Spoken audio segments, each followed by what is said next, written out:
Welcome to today's show. I'm your host, Alex. Today, we are honored to have Zlata with us to share today's exciting content.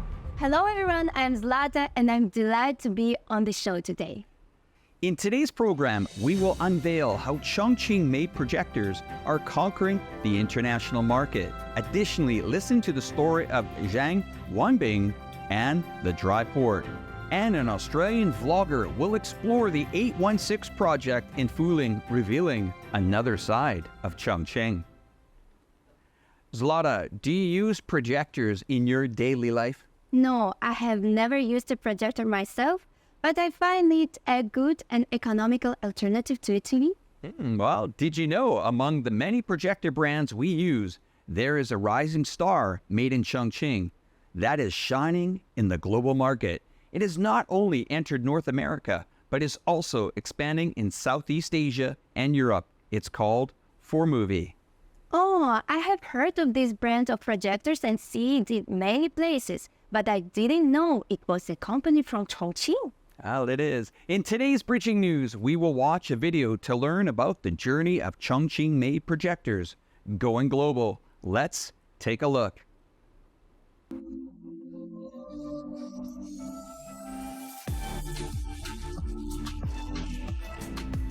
When we consider the industry of home projectors, it's the industry titans.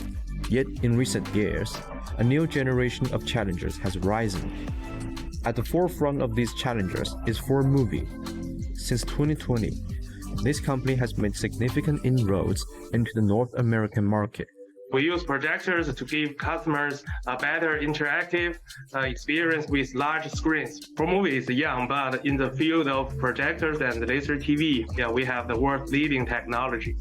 Headquartered in Chongqing, 4Movie is backed by its parent company's extensive experience in the field of laser projection. The local government recognized the potential of this rising technology enterprise and extended financial support. In 2019, Liangjiang Capital, which affiliates to Liangjiang New Area Industrial Development Group, has invested us, so we moved our headquarters to Chongqing. We grow along with our Beijing and Shenzhen branches. With the Southeast Asian market experiencing rapid growth, local businesses have identified the potential in 4Movie's products. We actually saw someone using this product before, this type of product. So we searched it and we found it on Alibaba. We contact the company and we've been now representing them for almost 3.5 years now. In Bangkok, an experiential room has been established to invite customers to experience the allure of home projectors firsthand. Building strong relationships with Chinese agents, they've streamlined the process of importation and have begun exploring local sales opportunities. With global transportation and logistics making a strong recovery, it's anticipated that more enterprises will renew their overseas ventures. Based on Malaysia and Thailand to sell our products in Southeast Asia. Meanwhile, we want to explore farther with the help of the BRI. We want to go to Europe and let European customers to enjoy our product.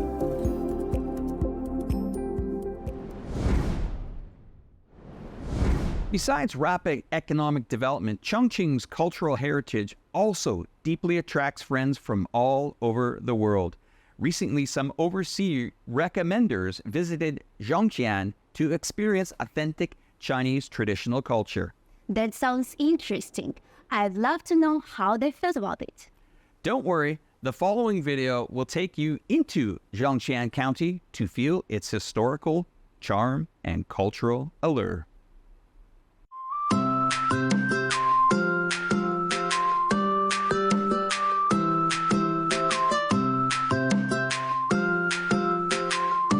Today 我们有机会来到重庆的中县，体验一些这边的文化。首先，我们去了中州博物馆，更加深入地了解了巴文化和中文化，还有看到了很多古代的原片。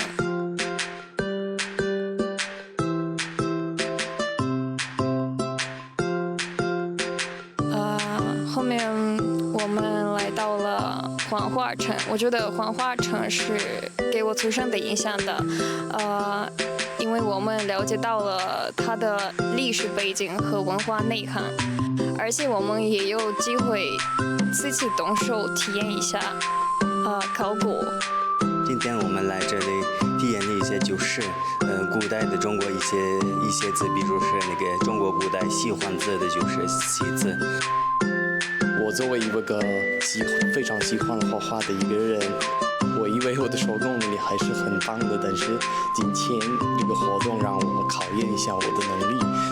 原来这个艺术非常难做的，所以在这里我学会了还是很多新的东西。大家好，我今天参加了一个活动，见了哲和古然了，所以我觉得我的感受很丰富，我真喜欢参加这个活动。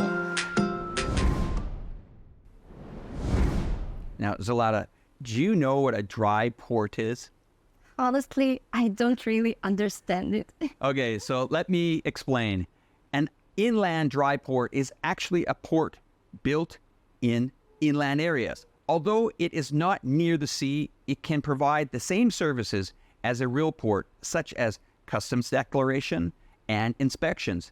This way, inland merchants can conveniently import and export goods, saving money and time. From what you said, I think dry ports should be a part of modern logistics. Not just a part, but a very important part. In today's Faces of Chongqing, we will meet a new friend, Zhang Zhuanbing, and through his story, learn how Chongqing's dry port plays an important role in a busy international trade.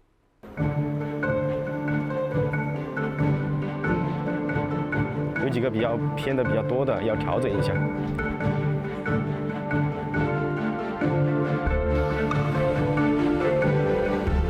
正宫龙二电机房有一个故障。收到，我现在上去看。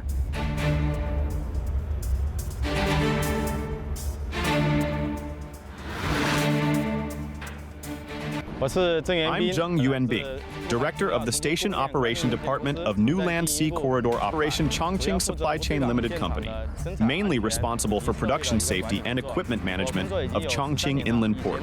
I've been working for 13 years. I used to work at coastal docks. Now I work at the Chongqing Inland Port.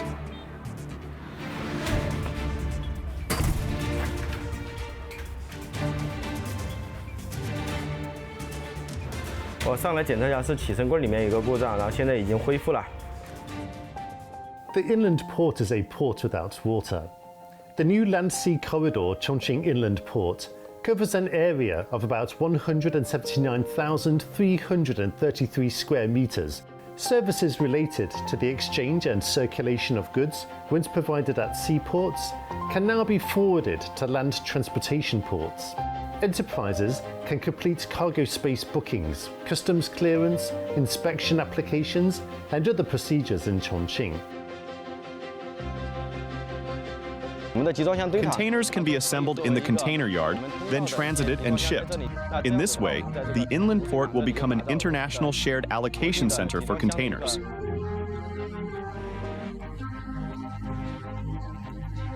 Based on the corridor, our cold storage warehouses can serve the distribution, allocation, and processing, such as Southeast Asia have been transported through the ILSTC by China-Laos and China-Vietnam railway freight trains. Stored at the Chongqing Inland Port, these fruits go through ripening acceleration according to the market demand. Then, fruits in demand are transported to other regions.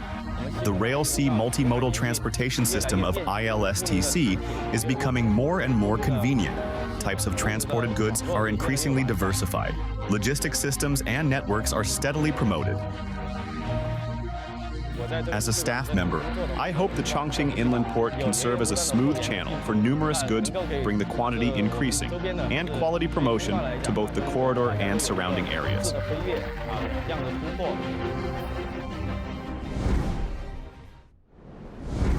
Zlata, have you ever heard of the 816 project? I've heard of it. It's an amazing secret project located in Chongqing's Fuling district. Yes, however, for some reason, it was never put into use. Now, it has become a tourist attraction for visitors. But for us, it is still a mysterious place. Yes, Australian couple vloggers Jack Tor and Sophia will visit the 816 project to unveil its mystery. Don't miss the excitement. Let's take a look.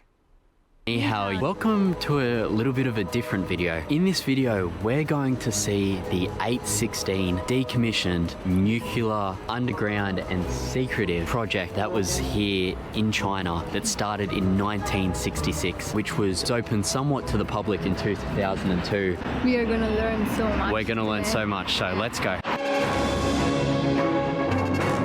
So we're just getting in the car now. Okay, so we're just going into the tunnel now, deeper and deeper. Oh my gosh, this is so cool. Yeah. Wow. My hair. This is super fascinating. They have these like blue lights as you go in. It's really, really dark down here. I'm so glad I have my flashlight with me. So we're in one of the old water pipes that was used to cool the third outer layer of the nuclear reactor. Now the water from here was pulled from the Wujiang River, which we actually saw this river driving here. The reactor essentially needed to cool down, right? And water was one of the ways that they did it. So we probably look a little bit strange right now. But what you can see behind us is actually the mixer and the separator. Hey guys, so as you can see behind me here, this is the main reactor. This is what turned it into nuclear right here. So this is where the nuclear waste would be collected, I guess. So behind here you can see the tubes. We don't know for sure, but they never theoretically actually made nuclear weapons in this facility. But if it continued, then who knows? Okay, so we are now back to where we started. Wow, what an experience. Yeah, everything we saw there was totally captivating and fascinating, interesting, something we've never seen before. Thank you guys so much for watching, and as always, keep it real. Cheers. Let's step into today's trending Chongqing. Zlata, did you know that many people have been paying attention to the Asian Express online recently? Oh yes, I checked it out. Recently, a senior reporter from Channel News Asia released a report video about the Asian Express, saying it could be a low-cost, high-efficiency transportation method to replace air and sea freight. It has sparked widespread discussion online. That's right. The fast transport line crosses Malaysia, Thailand, Laos, and finally reaches Chongqing with a total distance of over 2,000 kilometers. It's truly a significant project. It is actually the first time that cargo from Malaysia will be rail all the way to China, and vice versa from China, which is Chongqing, all the way southbound to Malaysia. So this is the first time when the rail activities is connected. All this while we've been talking about one belt, one road. So this is very historic to us, and this is going to be the first time. So we know that Chongqing is the inland side of China, Kunming as well. From China and Kunming to the port is a few thousand kilometers, or it's long. You know, it's going to take a couple of days if it goes by rail or by train. And then after that, it has to be shifted at the port to the shipment by sea. So it's going to be road or rail transportation and sea transportation. But using rail shipment all the way is going to save time. It's going to be a few days, or if not 5 to 10 days lesser, or we're going to save time on that. We are actually generally will be cheaper than sea freight.